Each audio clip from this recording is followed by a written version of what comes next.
Let me take you back for a minute. The 1990s. Man, that was a special time. Before then, rap was cool, it was bubbling up from the streets, but it wasn't running the whole show yet. The 90s changed all of that. It was the decade when hip-hop went from being a niche sound to becoming the biggest thing on the planet. This wasn't just music anymore, it was a culture, a style, and a voice for a generation that had a lot to say.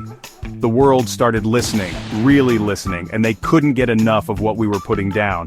You dig? Everything just exploded. The beats got bigger, the stories got deeper, and the artists became superstars, real household names. It was like watching a seed you planted grow into a giant tree right before your eyes.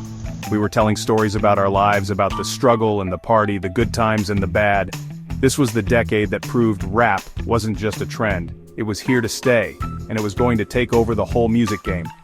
From the West Coast to the East Coast, new sounds were popping up everywhere. Each one different, but all part of the same big family. Before the 90s, you might hear a rap song on the radio here and there.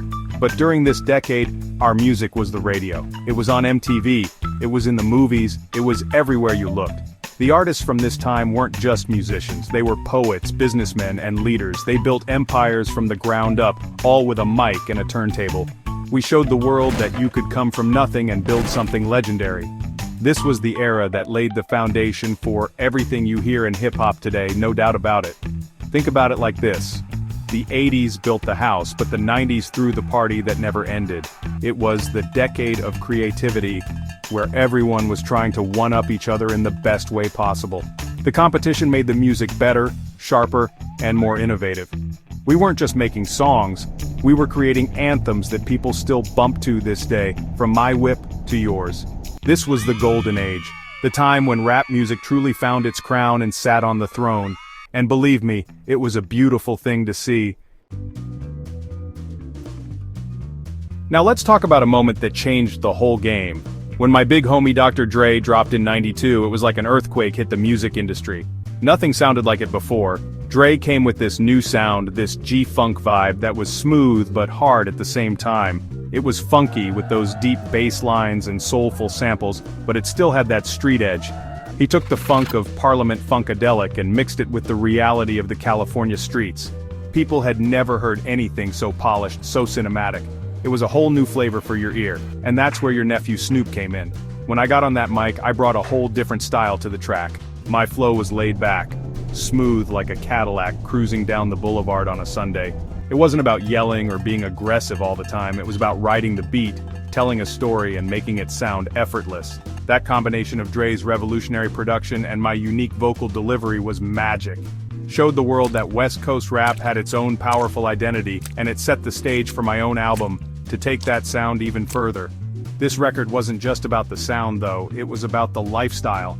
We were painting a picture of life in Southern California, from the sunshine and palm trees to the grittier side of things. It felt real because it was real. We were just telling our own stories, made G-Funk the dominant sound in hip-hop for years. Everybody, and I mean everybody, wanted that sound. Producers from coast to coast started trying to replicate it, but nobody could do it like Dre. It was the new standard for what a rap album could be. So when you think about Turning Points, is one of the biggest. It elevated rap production to a whole new level of artistry. It put the West Coast firmly on the map as a powerhouse in the rap world, and introduced a new generation of superstars. It was more than just an album, it was a cultural statement. It changed the way people thought about hip-hop, and opened the door for so many artists who came after. It was the beginning of a whole new chapter, and I was blessed to be right there on page 1. While we were holding it down on the West Coast, the East Coast was making its own noise with some legendary figures. You had the Notorious Big, or Biggie Smalls. Man, that dude was a master storyteller. His flow was so smooth you could just close your eyes and see the stories he was telling. He could paint a picture with his words better than almost anyone, making you feel like you were right there with him on the streets of Brooklyn. Biggie made it cool to be a lyrical heavyweight and a chart topper at the same time, a true king of New York. Then you had my brother, Tupac Shakur. Pac was more than a rapper, he was a revolutionary with a microphone. He had so much passion in his voice.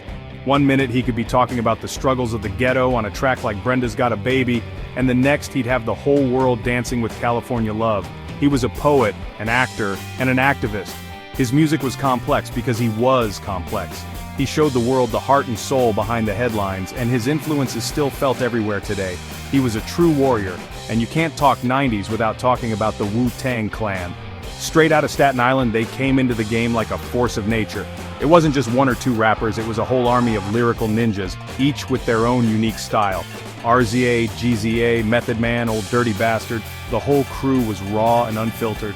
Their sound was gritty, their lyrics were like complex kung fu puzzles, and they changed the business of hip-hop by creating a brand that was bigger than any single member. They were a movement. As the decade moved on, new bosses stepped up. Jay-Z came through and showed everyone how to mix street smarts with corporate ambition.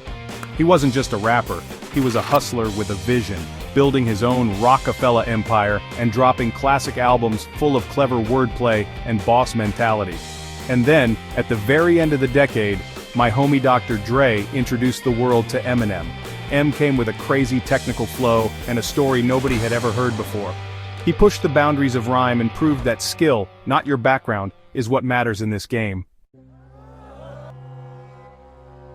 So, when you put it all together, you can see why the 90s were so important. It wasn't just one thing, it was everything happening at once. The decade took rap music from the corners and parks and put it on the world's biggest stages. It was the era of innovation, where the sound of hip-hop was stretched, twisted, and reinvented over and over again. From the G-funk grooves of the West to the gritty boom-bap of the East and the unique styles in between, the 90s gave us the blueprint for modern rap. Everything you hear today has roots in what we were doing back then. The artists from that time became more than just rappers, they became icons. Biggie and Pac became legendary figures whose stories are still told.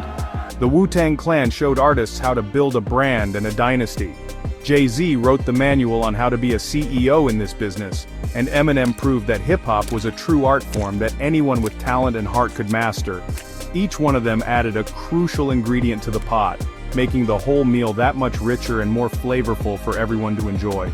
This decade was about breaking rules and building new worlds. We created our own lanes and took control of our own destinies. The music was honest, it was powerful, and it spoke to millions of people who felt like they didn't have a voice. It was the soundtrack for a generation that was finding its way. The impact of 90s rap isn't just about nostalgia or old-school hits. It's about the lasting foundation that was built, a foundation so strong that the house of hip-hop continues to grow bigger and taller every single year. So next time you're vibing to your favorite new artist, just take a second to think about the giants whose shoulders they're standing on. The 90s was the ultimate training ground, the high school, and the college for hip-hop all at once. It was the decade that made the rules, and then broke them to make better ones. It set the standard for lyrical skill, production quality, and star power. It was, without a doubt, the most important decade in rap history, and that's the real faux shizzle.